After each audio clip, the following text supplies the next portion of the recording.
Milli Halas Ediş Komitetinin güýje girmeginiň esaslary. Ve ine 6 punktdan ibaret. Birincisi, Türkmenistan'da devlet ve konstitüsyon kuruluşunun yokluğu. İkinci, konstitüsyanın 3. maddasının 2. bendine esaslanıp hakimiyetin ähli kuruluşlarını kanun çıkarıcı, yerine yetirici ve kadiyet, kurumaçılıklı cinayetçi toporun öz eline geçirmeli. Üçüncü, Türkmenistan'ın halkına karşı genosit ve terör, yani korku usullarının yeniden kullanılmalı. Dördüncü, halkın ağına sindirilen korku ve korrupsiya zararlı siyasi, iktisadi ve sosyal yağdayların yurtta devamlı ağırlaşmalı. Beşinci, Türkmen halkının vatanını terk etmeye, sezevar edilmeli ve izine dolanmağının tetiklenmeli.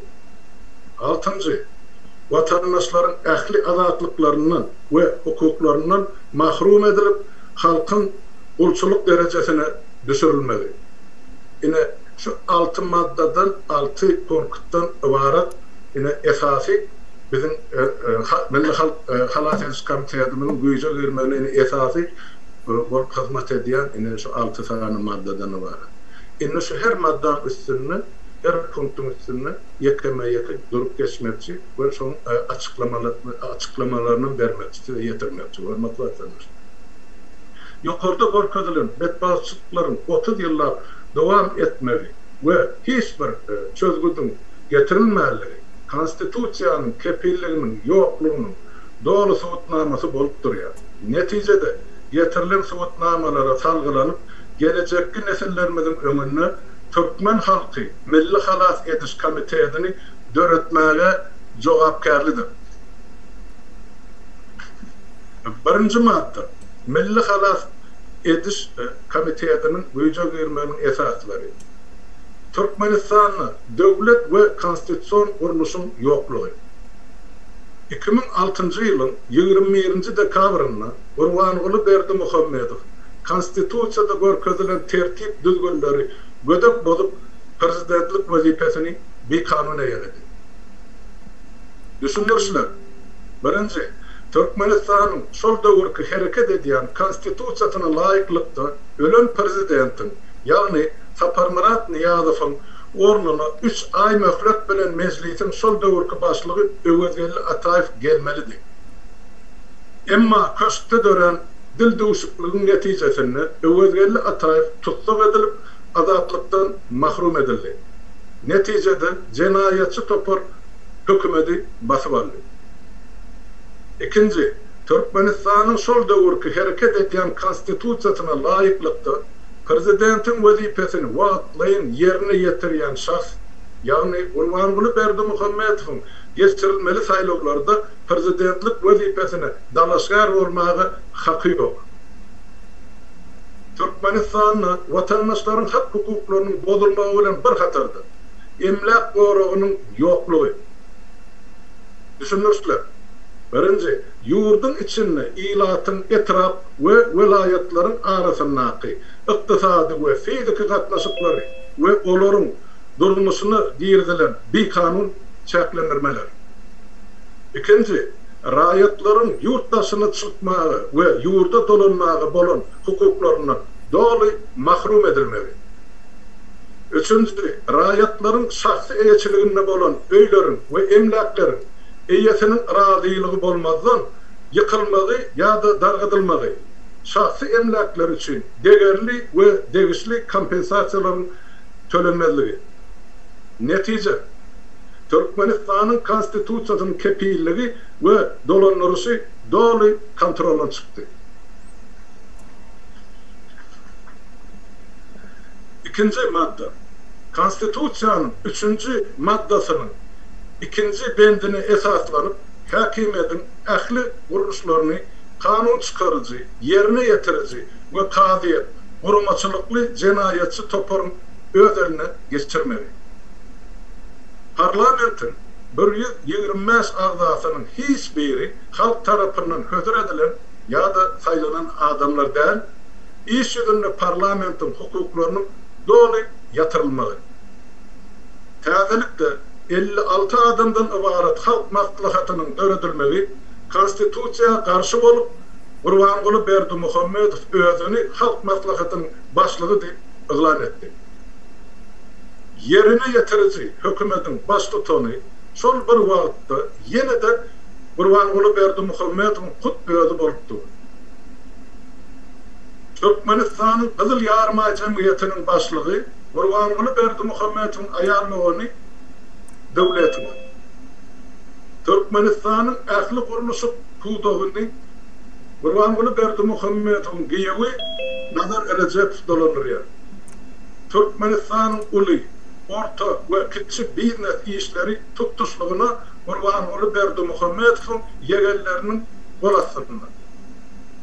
Sud hakimiyeti, prokuratura, gümrük, migrasiya, polisiya we meheme milli howpsuzlyk ministrligi guramalary konstitusiya ýa-da döwletiň kanunlaryna därle diňe Gurbanguly Berdimuhammedowyň jenaýatçylykly toparyna hyzmat etmäge mezbur ediler.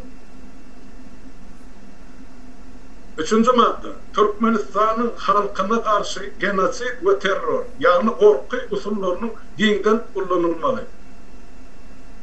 2019-njy ýylda dünýäde mevcut başlan COVID-19 pandemiýasy sebäpli ähli döwletlerde bu keseliň garşysyna dürli görnüşde görüş elan edildi.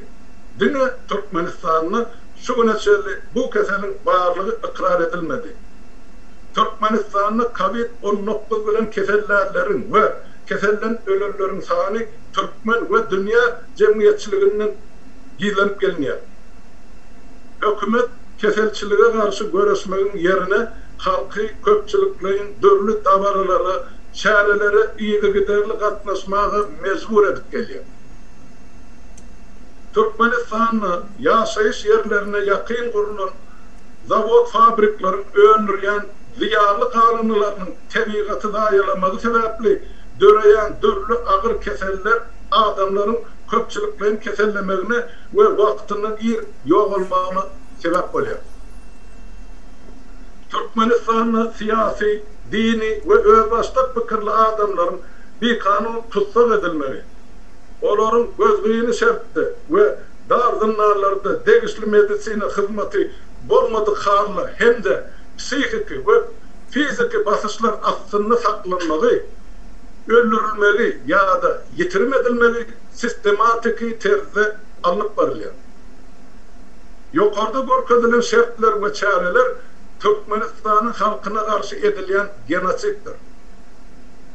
Türkmenistanyň raýatlary hak hukuklaryny talap edip eden halatyna, hökümetin alyp barýan siýasaty hakda öz pikirini aýdan halatyna, sosial media ulgamlaryny ullanan halatyna, olary we olaryň ýakyn garnaşlaryna ýuridik hukuk goraýjy organlary tarapyndan işlerinden kovmak ve azatlıktan mahrum etmek ýaly gorku duýgusy salynýar. Hatta käbir halatlarda beýguna adamlar ýitirim edilýär. Mektep ýaşyndaky çağalardan başlap ähli watandaşlaryň şahsy, mobil we beýleki ara gatnaşyp enzamlaryny eýetiniň islegi we razylygy bolmazdan bir kanun ýagdaýda hökümet tarapyndan iýigi giderli bağlanyp durulmaly. Diňe belli adamlaryň därle ähli Türkmenistan watandaşlaryna bilkaslaýyp gorku duýgusy salynýar. 4-nji madde, halkın aňyna siňdirilen gorky we korrupsiýa zararly siyasi, ykdysady we sosial ýagdaýlaryň ýurtda dowamly agyrlaşmady. Soňky 100 ýyllykda öňkü kommunistik we soňky ýyllaryň diktatura rejimi tarapyndan halkın aňyna siňdirilen gorky we korrupsiýa netijesinde watandaşlaryň hiç birinden täze pikir we düşünje ortağa çykmady. Netijede Türkmen jemgyýeti köpçüliklerin ähli tarapdan degradasiýaga uçrady. Düşünürsler. Birinji, konstitusiýada görkezdilen hak hukuklaryna garamazdan Türkmenistanyň ilaty, TSSR we garaşsyzlyk zamany döwlet siýasatynyň gaty uzakda saklanyp gelýär. Türkmenistan'ın karastırlık yıllarına halk iktisadi, hak ve hukuklarından mahrum edildi. Üçüncü, hükümetin alıp barayan hıyanatçılıklı siyaseti neticesinde neşe işlerinin ilatın arasında giyinden yayradılmağı ve gün-günden artyan işsizlik zararlı, köp sağlı maşgalaların dargamağı bilen sağdın neslin yetişmeğinin öňe alınmağı sebäpli ilatın sosyal düzümi doğru bozuldu. Neticede Türkmenistan'ın siyasi, iktisadi ve sosyal kuruluş doğru çöktü. 5. madde, Türkmen halkının vatanını terk etmeye sedevar edilmeli ve izine dolunmağının tetiklenmeli. Bir kanun hükümet, halkı mal mülklerinden ve hak hukuklarından mahrum etmeli, köpçülüğü yurdun daşına çıkmaya mecbur etti. Eklenç gözlegünne, yurdun daşına çıkan Türkmenistan vatandaşlarının käbir maşgala agdaları hükümet tarafından bilhaslayın greve alınıp kalınmalı sebäpli kazançlarının agrymly bölümini yurda, yani çağılarına ve kartasal enatalarına uğratmalı bolýarlar. Bank sistemasının düýbünden ýok edilenligi sebäpli olaryň uğradýan daşary yurt valutalarının yurda girişi goramaçylykly jenayetçi toparyň kurunan hileli schemalar arkaly amala aşyrylýar. Hileli schemalar bu görnüşi köpürün diktator rejiminin ýygy-ýygydan ullanýan usuly bolup durýar. 6. madde, vatandaşların ähli azatlıklarından ve hukuklarından mahrum edilip halkın kulçuluk derecesine düşürülmeli. Kanun boýunça prezident wezipesi konstitusiýanyň ýeketek kepili diýilip görkezdiler. Emma durmuşda konstitusiýanyň kepili bolup duran prezident şol konstitusiýany aýak astyna depeleýär. Mesela Türkmenistan'a geçirilen ähli saýlawlar ve referendumlar halkın pikiri sorulma gizlin ýagdaýda geçirilýär. Halka diňe hökümete bäxtli netije yglan edilýär. Prezident saýlawlaryna şu wagtky diktator iňpes 95 term referendumlar bolsa hemise bir agızdan razy seçinelýär. Şol bir wagtyň özünde saýlamagy we saýlanmagy hukugy bolan 60 term raýatlaryň yurtdaşynda bolmagyna garamazdan daşary yurtlarda hiç ýyly saýlaw nokatlary görnelmeýär. Neticede halk saylanmadık prezidenti ve işlemeyen kanunları basış ve beyni yuma metotları bilen boyun eğdirilýär. Saylamak ve saylanmak hukuku elinden alınan cemiyeti korku, basış, anlaw, dürlü manipülasyalar ve sahnalaştırılan propagandalar bilen halkın an düşüncesini düplü zehirler cemiyeti dolu degradasiya sedevar ettiler. Konstitusiýanyň orny goramaçylykly jenayetçi topary bähwitli bolan tasar reformalara dere içi boş bimani maksatnamalar, ýagny altyn asyr, täze owo, dalkynyş, parahatçylyk, bereketli, açyk kapylar siýasaty, ynanşmagyň ýyly we şuna meňdeşler we mezmuri çäreler bilen çalşyryldy. Hormatly vatandaşlar, ýokarda görkezdilen betbalçylyklaryň 30 ýyllap dowam etmeli we hiç bir çözgüdün getirilmänligi, konstitusiýanyň kepiliniň ýoklugynyň dogry subutnamasy bolup durýar. Netijede getirilen subutnamalar sargylanyp, gelecekki nesillerimiziň öňünde Türkmen halky Milli Halas Ediş Komitetini döretmäge jogapkärdir. 2020-nji ýylyň may ayının 20'si Milli Halas Ediş Komiteti ıglan edilen gününden yanlış günden video ýerýär. Milli Halas Ediş Komitetining dolanlaryş geňeşiniň eginnes ýol başçylary Sapar Yklymow we Harmara söýdi. Dinlärimiz üçin sag bolun.